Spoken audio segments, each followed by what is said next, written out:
मेरा पति घर पर नौकर ले आया जो बहुत हसीन था और मेरा दिल उस पर आ गया। एक रात पति घर पर नहीं था और मैं नौकर के कमरे में चली गई। जैसे ही नौकर के साथ सोने लगी तो नौकर ने ऐसा काम कर दिया जिसे देखकर मेरी रूह कांप गई, क्योंकि नौकर तो वह नौजवान बहुत ही खूबसूरत था जिसे मेरा पति कुछ देर पहले ही लेकर आया था। जैसे ही मेरे पति ने डोरबेल बजाई, मैंने दरवाज़ा खोला तो अपने पति के साथ खड़े उस नौजवान को देखकर तो मैं अपनी आंखें झपकाना ही भूल गई थी।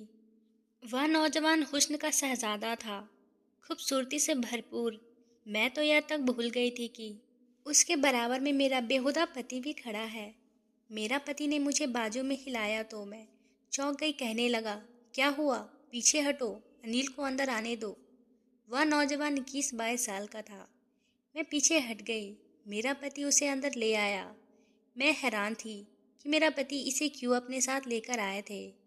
मुझे बिना दुपट्टे के देखकर बड़ी तेज नज़रों से मेरे पति ने मुझे देखा था।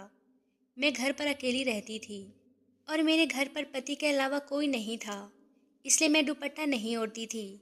लेकिन जब उसकी नज़रों ने मुझे एहसास दिलाया कि आज उसके साथ एक नौजवान लड़का भी है, तो मैंने फ़ौरन से कुर्सी पर रखा दुपट्टा खुद पर ओढ़ लिया। उस नौजवान ने एक नज़र भी उठाकर मेरी तरफ दिखा भी नहीं था। जब से आया था नज़र झुकाए खड़ा था। मैंने अपने पति से पूछा कि यह कौन है। वह कहने लगा, यह बेसहारा नौजवान है, लेकिन है शरीफ, इसलिए मैंने इसे घर में नौकरी के लिए रख लिया है। यह घर के छोटे मोटे काम तुम्हारे साथ करवा दिया करेगा। हालांकि यह बात सुनकर मुझे बुरा लगना चाहिए था कि एक नौजवान को मेरा पति घर ले आया था, वह भी घर के कामकाज करवाने के लिए। मुझे बुरा नहीं लग रहा था। अंदर ही अंदर ना जाने क्यों मैं अपने पति को इस फैसले से बड़ी खुश थी। मैंने कहा, यह तो आपने बहुत अच्छा किया, क्योंकि मुझे घर के काम करने में बहुत मुश्किल पेश आ रही थी और फिर जब बाज़ार के सामान लाना होता तो मैं तो थक जाती हूँ। वह कहने लगे, हाँ इसलिए तो रखा है ताकि तुम्हें बाहर ना जाना पड़े, तो तुम बाहर के सारे काम इसे करवा सकती हो और घर के भी छोटे मोटे काम भी करवा सकती हो। हमारा घर बहुत बड़ा तो नहीं था कि नौकरों के लिए कोई क्वार्टर होता, इसलिए मेरे पति ने घर का स्टोर रूम इस लड़के के लिए खाली कर दिया। मेरे पति ने वहीं पर एक चारपाई रखी थी और एक पंखा भी लगा दिया। फिर मेरे पति ने एक प्लेट में खाना डाला, वह भी उस स्टोर रूम में दे दिए। मुझसे कहने लगे कि जब कोई काम ना हो तो इसे घर में ज़्यादा घूमने फिरने मत देना, इसे कहना कि स्टोर रूम में रहा करे। मैंने कहा, ठीक है ना। जाने क्यों मेरे अंदर एक अजीब सी कैफियत जन्म ले रही थी। मुझे पूरी रात सुकून से नींद नहीं आई थी। आंखें बंद करती तो उस नौजवान का चेहरा मेरी आंखों के सामने आने लगा।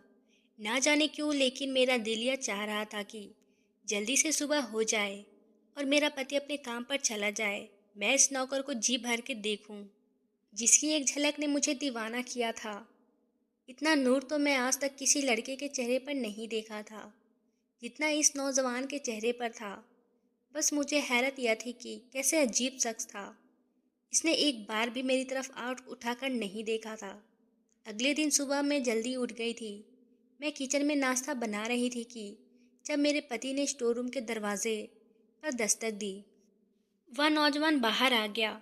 मेरे पति ने कहा कि घर का सामान ले आओ और अपनी मालकिन के साथ ज़रूरी काम करवा लो, फिर मैं तुम्हें दुकान ले जाऊंगा। यह सुना था कि मैं परेशान हो गई। मेरा पति उसे दुकान क्यों ले जा रहा था? वह तो उसे घर के लिए लाया था। मैंने आमलेट रखा और गैस बंद करके बाहर आ गई। मैंने कहा कि आप इसे कहाँ ले जा रहे हो? यह तो अपने घर के कामकाज के लिए रखा है ना। मेरी बात सुनकर मेरे पति पहले तो मुझे घूर कर देखने लगा, फिर कहने लगा कि पूरा दिन यहाँ पर क्या करेगा? अभी 1 घंटा है, तुमने जो काम करवाना है तुम करवा लो। मैं उसे अपने साथ दुकान ले जाऊंगा और फिर रात को यह मेरे साथ आया करेगा और रात को भी तुम्हारे साथ जो काम करना होगा करवा दिया करेगा। यह सुनकर मैं उदास रह गई। मैंने नाश्ता बेदिली से बनाया और नौजवान किचन में आ गया। कहने लगा, दीदी कोई काम है तो बता दीजिए। मैंने पलट के उसकी तरफ देखा। वह अब भी नज़र झुकाए हुए बात कर रहा था। उसकी दीदी कहने पर तो मेरे तन बदन में आग सी लग गई थी। ठीक है कि मैं उससे कुछ साल बड़ी थी, लेकिन दीदी तो बिल्कुल नहीं थी। मैंने कहा, देखो मेरा नाम सुमन है, मुझे सुमन कहा करो। मैं इतनी बड़ी नहीं हूँ कि तुम मुझे दीदी बोलो। मैंने बड़ी गुस्से से उसे यह कहा था। फिर मैंने गुस्से से बर्तन सिंक में रखे और उसे कहा कि बर्तन धोकर और किचन साफ करके फिर जाना। यह कहकर मैं बाहर आ गई। मेरा पति तैयार हो रहा था। तैयार होकर जब तक वह नाश्ता करके निपटा तो वह नौजवान भी किचन में साफ सफाई कर चुका था। बाजार से सामान भी ले आया था। कुछ ही देर में मेरा पति उसे अपने साथ दुकान पर ले गया। ना जाने क्यों आज का दिन बहुत मुश्किल से मैंने काटा था। ऐसा लग रहा था कि जैसे वक्त ठहर सा गया हो। मैंने बार बार घड़ी की सुइयां देखती रही। हालांकि रोज़ाना मेरा वक्त यूं ही गुजरता था, लेकिन घर के कामों में मुझे फुर्सत नहीं मिलती थी। दिन बहुत जल्दी गुजरा हुआ महसूस होता था, लेकिन आज तो ऐसा था जैसे वक्त कठिन ही रहा हो। मैं अपनी बेचैनी से बहुत परेशान थी। बार बार मुझे उस नौजवान का ही ख्याल आ रहा था। जैसे ही रात को मेरे पति के आने का वक्त हुआ, मैं जल्दी से कमरे में गई। एक अच्छे से कपड़े पहने, मेकअप किए और अपने बाल की खुला छोड़ दिए। हालांकि मेरी शादी को 7 साल हो चुके थे और मैं अपने पति के लिए कभी यूं तैयार नहीं हुई थी। शादी के शुरू दिनों में ही 1 महीने तक मैंने खुद को सजाया संवारा था, लेकिन उसके बाद मैं घर के कामों में उलझ के रह गई थी। लेकिन ना जाने क्यों आज मेरा दिल चाहा कि अपने आप को सजाऊं, संवारूं। मेरा गिनती खूबसूरत औरतों में होती थी। मेरी उम्र 27 साल की लगभग थी, लेकिन मैं बेहद खूबसूरत थी। देखने वाले मुझे शादीशुदा भी नहीं समझते थे। जब मैं अपने पति के साथ कहीं जाती तो सभी मुझे हैरत भरी नज़रों से देखते थे, क्योंकि मेरा पति दिखने में ज़रा भी खूबसूरत नहीं था। पेट निकला हुआ था, कद भी छोटा था और नैन नक्श भी कुछ खास नहीं थे, और मैं एक हसीन औरत थी। इसलिए अपनी नौकर के हुस्न को देखकर मेरी तभी ख्वाहिशें मेरे अंदर लावे की तरह भड़क उठी थी। जैसे ही रात को मेरा पति घर पर दाखिल हुआ, मुझे देखकर वह हैरान हुआ था, लेकिन मेरी नज़रें तो उस पर टिकी हुई थी। पूरा दिन मैं ना जाने कैसा काटा था, लेकिन वह बड़ा अजीब शख्स था। एक नज़र उसने मुझ पर डालकर नहीं देखा, और यह बात मुझे अंदर से और भी उलझा दी। बल्कि मेरा पति मुझे देखकर बड़ा खुश था। खाना खाने के बाद कहने लगा, आओ सुमन, आज मैं तुम्हें लॉन्ग ड्राइव पर लेकर जाता हूँ। तुम बहुत अच्छी लग रही हो। लेकिन मैं उसके लिए राजी नहीं थी, जिसके लिए मैंने यह सब तैयार की थी। उसने तो एक आँख भर कर भी मुझे नहीं देखा था। मैं चाहती थी वह मुझे देखे और देखकर अपने होश खो दे, क्योंकि मैं भी हुस्न से कम न थी। लेकिन वह तो सीधा स्टोर रूम में चला गया। मैंने अपने पति से कहा कि मेरे सर में दर्द है, मुझे कहीं नहीं जाना। यह कहकर मैंने अपने कमरे में चली गई। बड़े ही बेदिली से मैं चूड़ियाँ उतार कर सामने ड्रेसिंग पर रख दी। अपनी ज्वेलरी उतारी, बालों का जुड़ा बनाकर बालों को क्लेचर लगा लिया और कपड़े भी बदल लिए। अब मैं सोचने लगी किस तरह से इस नौजवान को अपने पास खींचूं। मेरे दिमाग में बस एक ही तरकीब आई थी। अपने पति के उठने से पहले मैं छत पर चली गई, धुले हुए कपड़े उतारे और सीधे उतारते हुए जानबूझकर अपने पाँव मोड़ लिए, और मैं अपना बैलेंस ना बना पाई और धड़ाम से सीढ़ियों से गिर गई। मेरे पैर पर अच्छी खासी मोच आ गई। इस घटना अलग सूझ गया था। मैं रोने लगी, चिल्लाने लगी। मेरा पति और वह नौजवान दोनों ही अपने कमरों से निकलकर बाहर आ गए। मुझे मेरे पति ने जब छत की सीढ़ियों से नीचे देखा तो कहने लगा, क्या हुआ? मैंने कहा कि मेरा पाँव टूट गया है। जब वह मुझे खड़ा करने लगा तो मेरी तो चीखें निकलने लगी। मैं सचमुच में अपने पैर की हड्डी तोड़वा चुकी थी। मेरा पति मुझे सहारा देते हुए गाड़ी में बिठाकर हॉस्पिटल ले गया। डॉक्टर ने बताया कि मेरे पाँव की हड्डी टूट चुकी है। मेरे प्लास्टर बांध दिया गया और मैं बेड पर आकर लेट गई। मेरा पति बेहद परेशान था। कहने लगा कि अब मैं काम पर कैसे जाऊं? ऐसा करता हूँ, इस लड़के को भेज देता हूँ। फिर कहने लगा कि इसे तो अभी दुकान पर गए हुए कितने दिन हुए हैं, इसे तो दुकानदारी का पता भी नहीं है। मैंने कहा कि आप अपनी दुकान पर जाओ, इस लड़के को यहाँ छोड़ जाओ। अगर मुझे किसी चीज़ की ज़रूरत होगी तो मैं इसे कह दूँगी। मेरा पति भी मेरी बात मान गया। वह काम पर चला गया और मैं बेहद खुश थी। हालांकि मेरे पाँव में दर्द के तीर उठ रही थी, मेरा घुटना हिलने से इनकार कर रहा था, लेकिन मेरा दिल बड़ा ही बेफिक्र था। पति के जाते ही मैं इस नौजवान को पुकारा और साथ ही अपना दुपट्टा उतार कर सामने सोफे पर फेंक दिया। जैसे ही वह कमरे में दाखिल हुआ, नजरें झुकाए कहने लगा, जी कहिए। मैं यह कहना चाहती थी कि वह मुझे देखे। मैंने उसे कहा कि इधर आओ। वह मेरे पास आ गया, कहने लगा, क्या चाहिए आपको?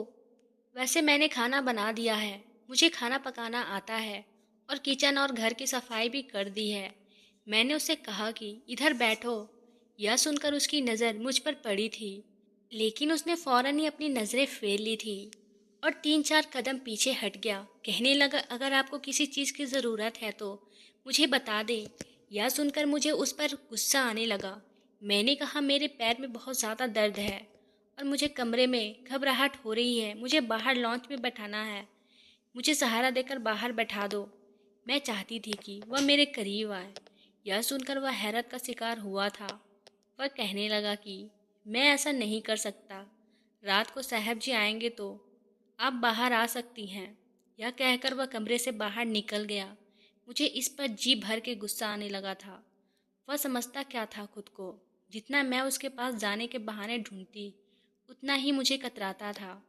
लेकिन एक बार मुझे मौका मिल गया। जैसे ही मेरा पति काम के लिए बाहर निकला, मैं जानबूझकर चिल्लाने लगी, जैसे कि गिर गई हो। मैं बैठकर सहारा लेकर जमीन पे बैठ गई। मैं साखी भी एक तरफ फेंक दी, जैसे लगा हो कि मैं बेड से नीचे गिर गई हूँ। अनिल जैसे ही कमरे में दाखिल हुआ, मैं चिल्लाने लगी, रोने धोने का ड्रामा करने लगी। वह मेरे पास आ गया। मजबूरन उसे मेरा सहारा देना पड़ा।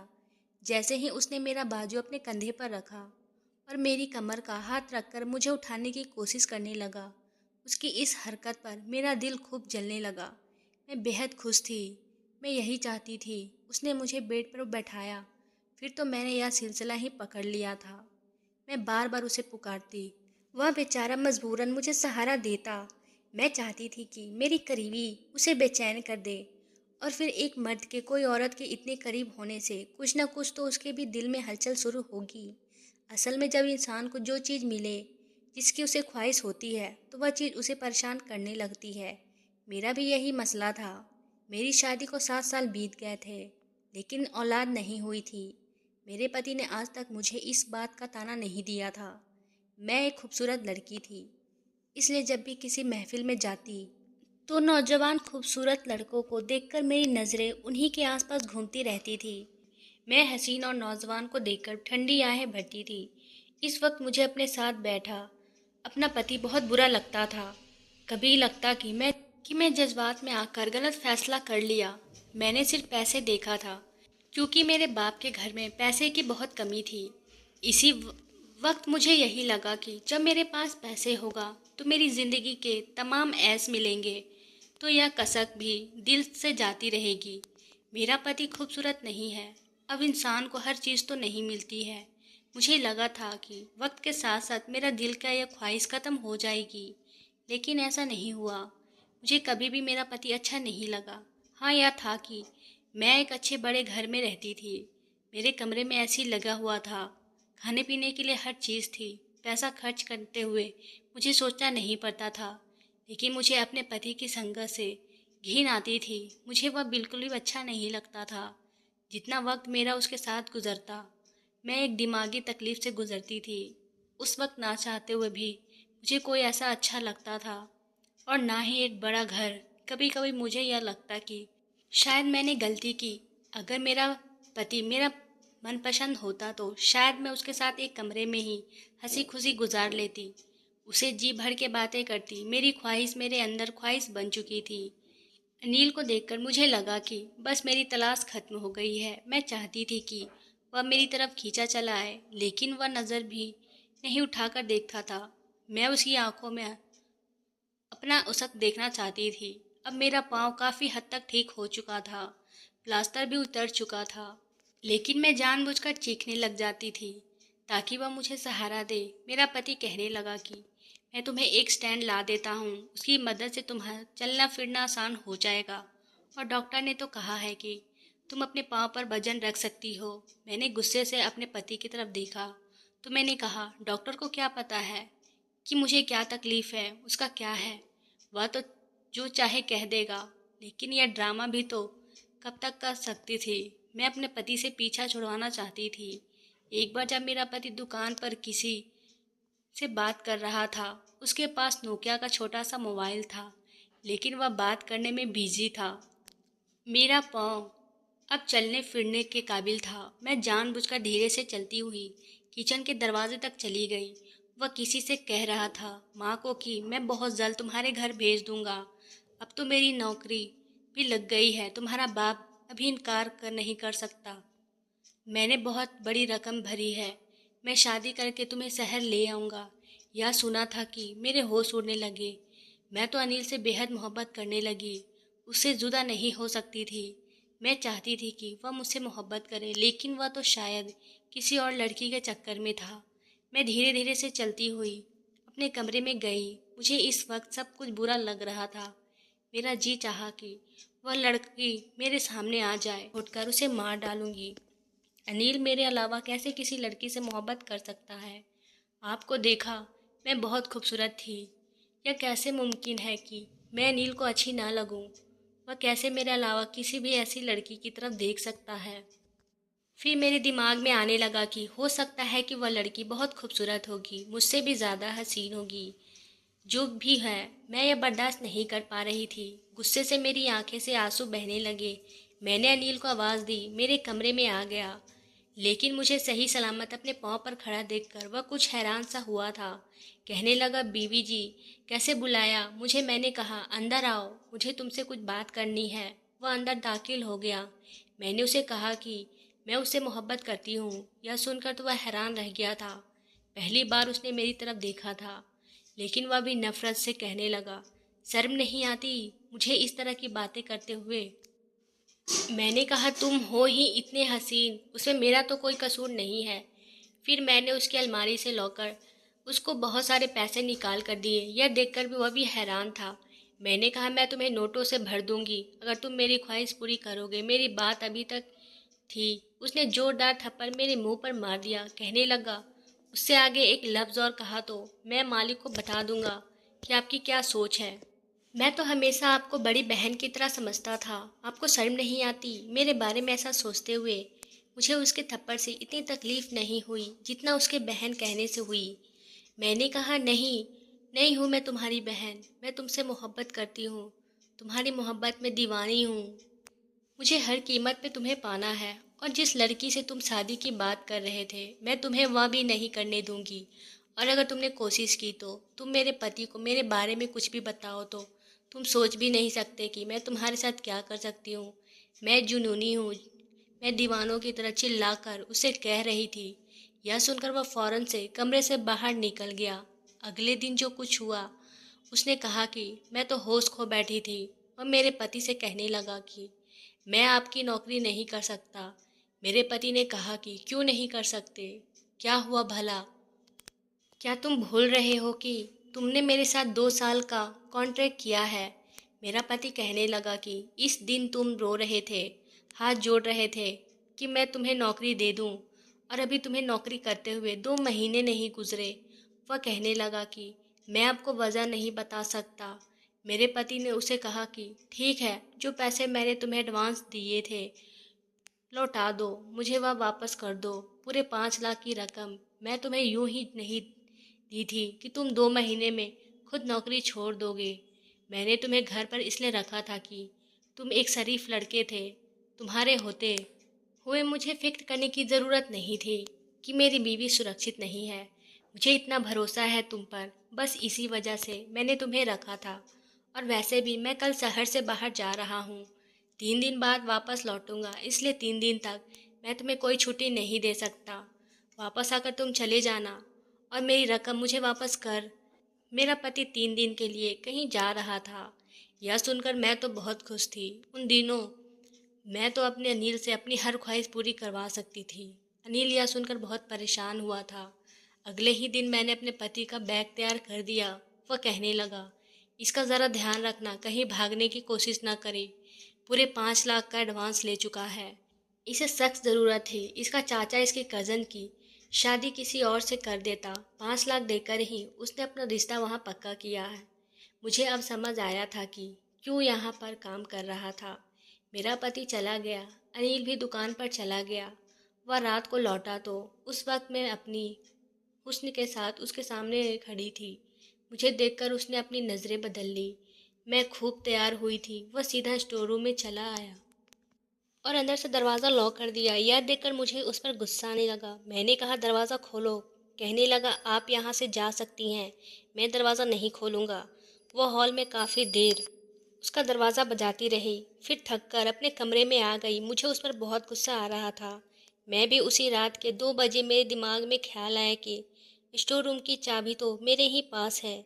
मैंने दराज से स्टोर रूम की चाबी निकाली और बहुत आहिस्ता से स्टोर रूम खोला। सामने चारपाई पर अनिल मुंह पर चादर लिए हुए सो रहा था। मैंने धीरे से स्टोर रूम का दरवाज़ा बंद किया और उसकी चारपाई पर जाकर लेट गई। कमरे में गुप अंधेरा था। जैसे ही मैं उसके गले लगी, मेरे कानों ने जो आवाज़ सुनी मेरे होश उड़ने के लिए काफ़ी था। वह तो मेरे पति की आवाज़ थी। मैं एकदम से उठकर बैठ गई। एक टॉर्च लाइट थी जो मेरे मुंह पर पड़ी थी। उसकी रोशनी से मैं चारपाई पर लेटे शख्स को भी देख चुकी थी। वह मेरा पति था। यह देखकर मेरे होश उड़ गए। वह कहने लगा, तुम्हारी हर बात मुझे अनिल बता चुका था और मैं झूठ बोल रहा था कि मैं दूसरे शहर जा रहा हूँ। मैं तुम्हारी असलियत देखना चाहता था। मैं रोने लगी। मेरी सारी सच्चाई मेरे पति के सामने आ चुकी थी। उसने वही मुझे तलाक दे दिया और कहने लगा कि सुबह अपने घर वापस चली जाना, क्योंकि मैं बदसूरत औरत के साथ ज़िंदगी गुजार सकता हूँ, लेकिन बेवफा औरत के साथ नहीं। मर्द पूरा दिन मेहनत करके बीवी की तमाम कोशिशें ज़रूरतों को पूरा करता है और इसलिए पूरा करता है कि उसे अपनी बीवी से वफादारी मिले, वरना पैसे देकर तो कोई भी गलत और बिस्तर पर लेटने को तैयार हो जाती है। मैंने अपना सब कुछ खो चुकी थी। खास के मैंने अपनी नज़रों की हिफाजत की होती, जैसे कि एक मर्द होते हुए अनिल ने की थी। तो दोस्तों, आपको ये कहानी कैसी लगी? अच्छी लगी हो तो चैनल को सब्सक्राइब करना ना भूलें। साथ ही साथ बेल आइकन भी प्रेस कर लें ताकि ऐसे ही इंटरेस्टिंग वीडियो आपको मिलती रहे। धन्यवाद दोस्तों।